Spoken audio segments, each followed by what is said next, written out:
Oi! Seja bem-vindo ao canal LearnW Jana, o canal onde você aprende do seu jeito. Eu sou a Jana e hoje eu trarei para você uma aula sobre perguntas sobre o texto que nós lemos na aula passada. E essas perguntas, nós chamamos elas de perguntas fechadas. Essas perguntas também que nós iremos usar hoje apenas usam o verbo to be. Então, vamos lá? Então, hoje, como eu já falei, nós iremos trabalhar perguntas com o verbo to be que tem a característica de serem perguntas fechadas. Eu vou explicar mais para frente o que significa uma pergunta fechada. Nós trabalharemos a estrutura gramatical. Essa estrutura gramatical, ela não se altera ao longo do uso das perguntas, mesmo que a conjugação do verbo to be se altere, essa estrutura não se altera. Então, nós temos aí questions with verb to be. A conjugação do verbo to be, ela é um pouco conhecida. Então, nós temos aí no presente, nós temos I am, you are, he, she, it is, we are, you are, and they are. Como vocês podem ver, o you tem o you singular e o you plural, ou seja, é para uma pessoa só ou para várias.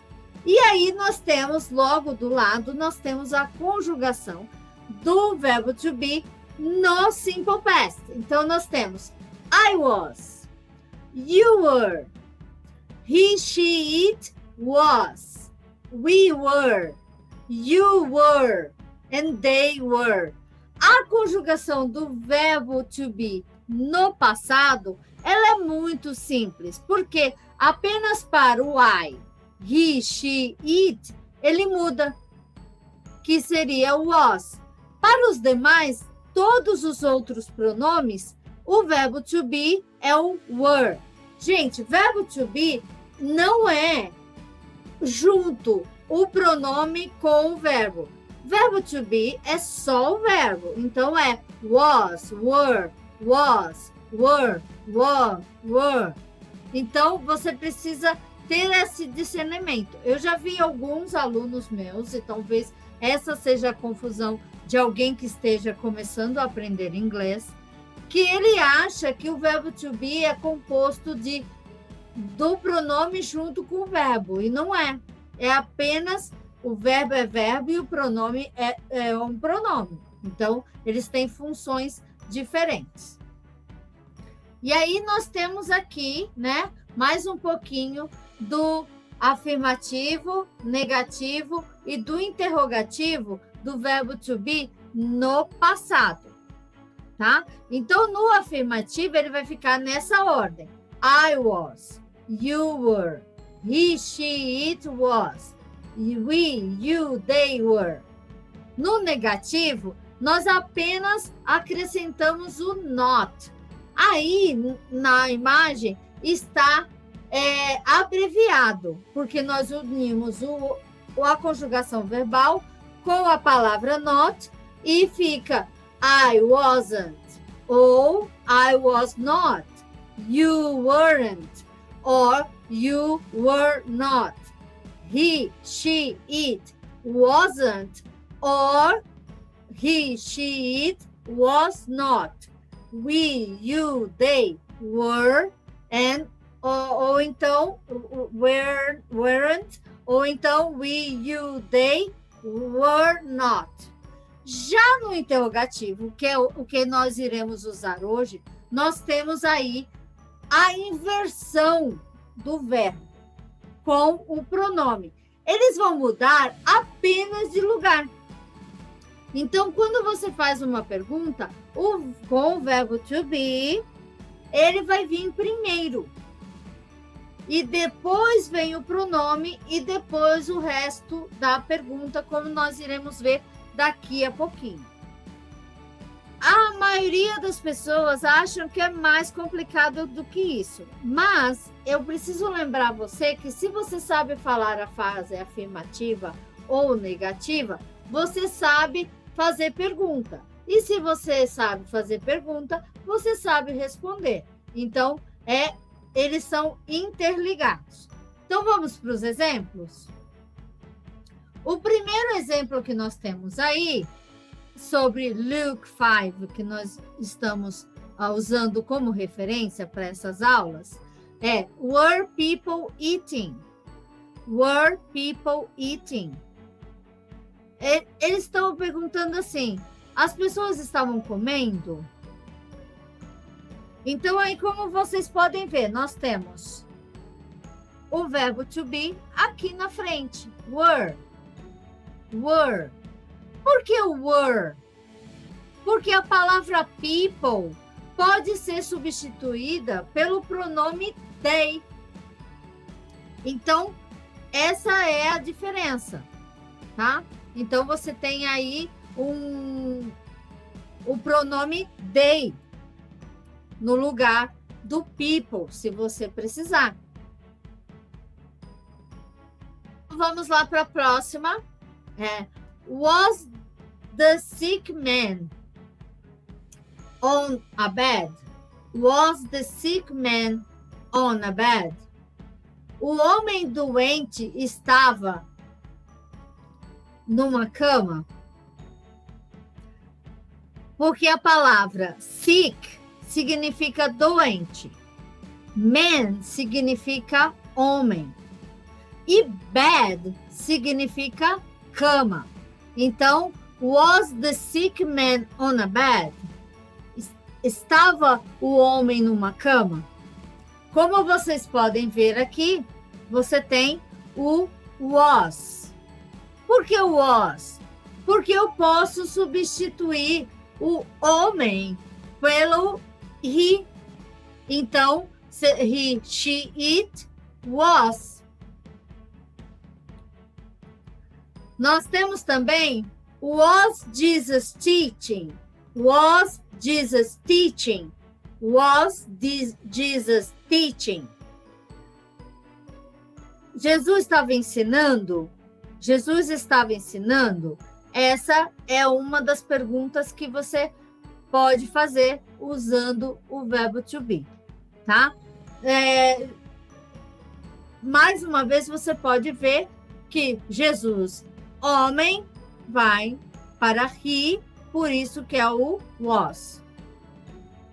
Vocês estão percebendo que sempre vai aparecer no início da frase. Nós temos também was Jesus speaking? Was Jesus speaking? Jesus estava falando? Jesus estava falando? Agora eu vou chamar a atenção de vocês para a entonação. Vocês estão vendo que eu não estou falando o reto, flat, assim, bem no mesmo tom? Eu subo a entonação. Porque para você fazer perguntas em inglês, você tem que ter a entonação de pergunta no final. Então, was Jesus speaking? Was Jesus speaking? Eu subo a entonação. Was he powerful? Was he powerful? Was he powerful? Ele era poderoso?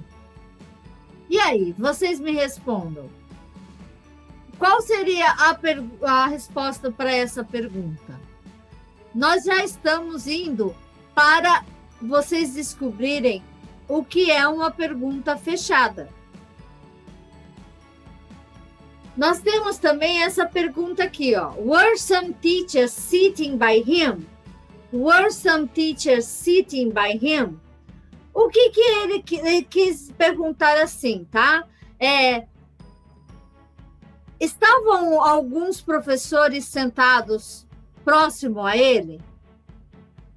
Estavam alguns professores sentados próximos a ele? Vocês vão estranhar um pouco quando a gente faz a tradução, ela vai para o português correto e não o que normalmente é falado, tá? Então, algumas das traduções não irão encaixar no que normalmente nós falamos coloquialmente, tá? Were some men carrying a sick man? Were some men carrying a sick man? Como vocês podem ver, no começo eu falei do was, que era da parte do singular. Agora eu já estou falando do plural e estou usando o were. Were. A pronúncia dele é mais fechada. Então é were. Were.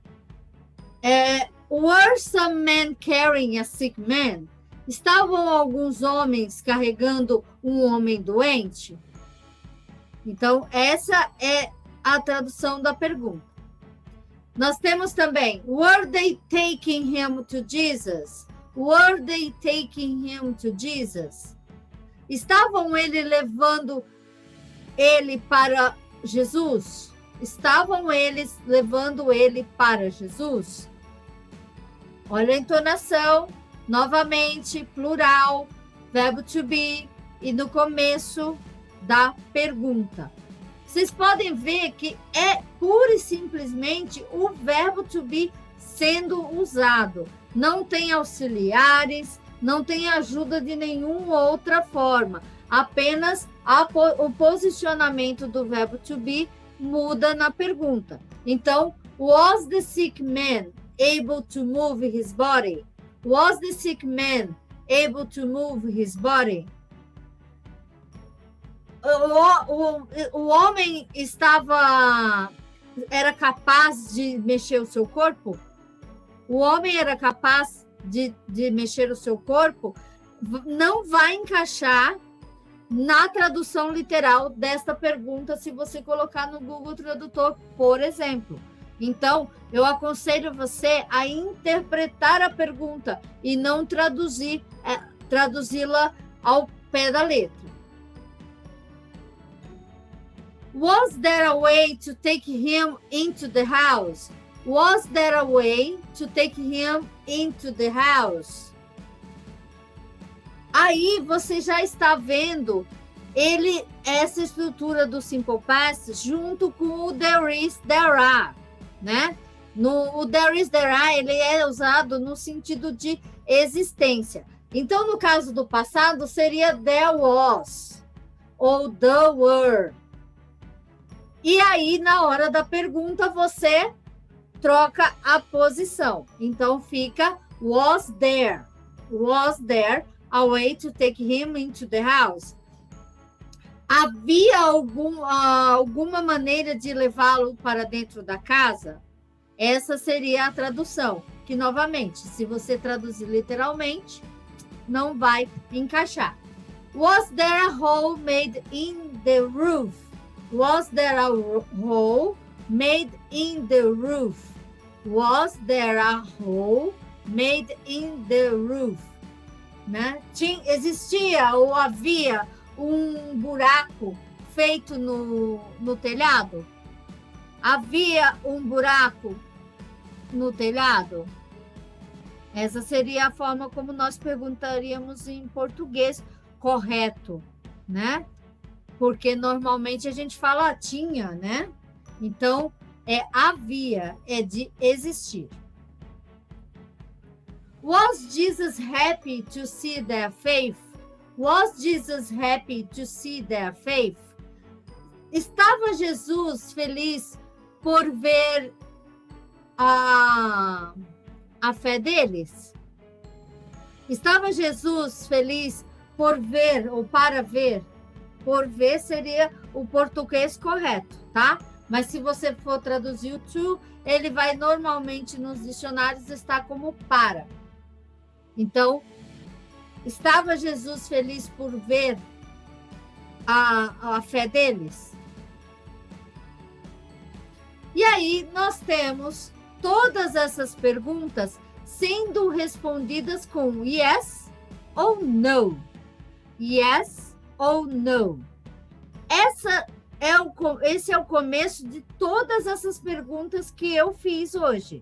Por quê? Porque ela é uma pergunta fechada. E perguntas fechadas são respondidas com sim ou não. Apenas. E aí você pode colocar o complemento?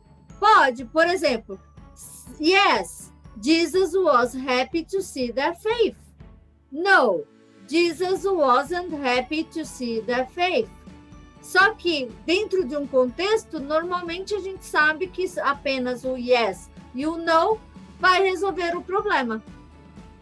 E essa é a nossa aula de hoje. Agradeço mais uma vez por você estar aqui, por você assistir.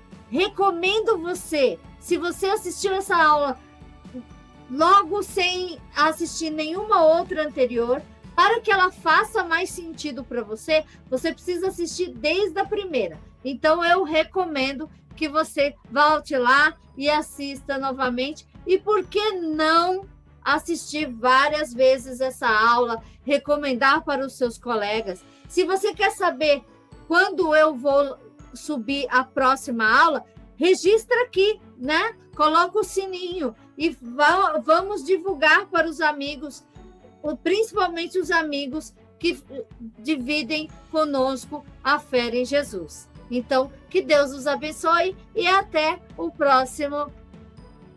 Bye!